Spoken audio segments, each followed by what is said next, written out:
गाड्या टोलवर फ्री सोडण्याबाबत पत्र पण दिलं ना, पत्र यावेळेच काही लागलं तर सांगा देऊ. गाडी द्या का माझ्या गाडीत असली एखादं. काय सांगाल, काय शुभेच्छा द्याल? त्यांनी काही प्रश्न आपल्या समोर मांडले. तमाशा ही लोककला लोप पावत चाललेली आहे.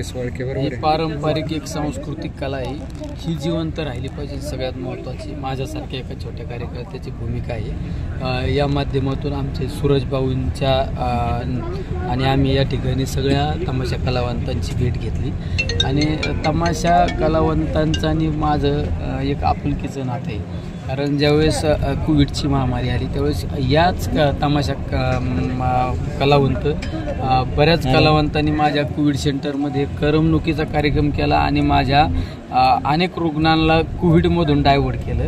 त्यामुळं त्यांच्या बऱ्याच व्यथा आणि अडचणी मला त्या ठिकाणी माहीत आहेत. त्यामुळे आज त्यांच्याशी चर्चा केली.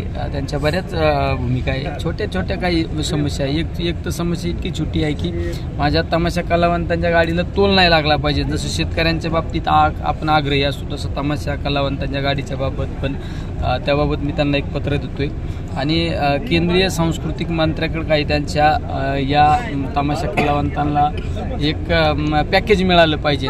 ही पण त्यामागं महत्त्वाची भूमिका आमची सगळेच तमाशा कलावंतांची भूमिका आहे.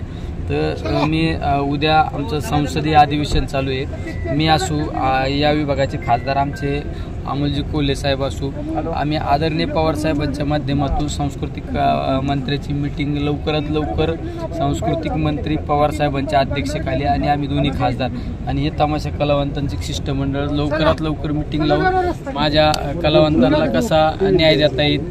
अनेक आहे माझ्या कलावंतांचं मानधन सुद्धा मिळत नाही, अशा अनेक प्रश्न आहे. शेवट एक कलाकाराचं एक ठराविक वय असतं, त्या वयाच्या पलीकडे गेल्यानंतर माझ्या याच कलावंतांवर कधी कधी उपासमारीची वेळ येते. अनेक आपण बातम्या पण पाहिला तो त्याच्या ठराविक वयामध्ये त्याला जो मान सन्मान मिळतो तो मान सन्मान त्याच्या आयुष्यभर त्याला मिळाला पाहिजे. यासाठी एक खास उपाययोजना सगळ्यात महत्त्वाची झाली पाहिजे. ही माझ्यासारख्या एका कार्यकर्त्याची सुद्धा भूमिका आहे. आणि 6 महिने झाले मानधन नाही. मी मागच्या हप्त्यात संबंधित मंत्री महोदयांना पत्र पण दिलं ते कलावंतांचं मानधन द्या. सरकारला इकडं लक्षच नाही वेळ इकडे द्यायला. ऑनलाईन केली ती प्रक्रिया समजत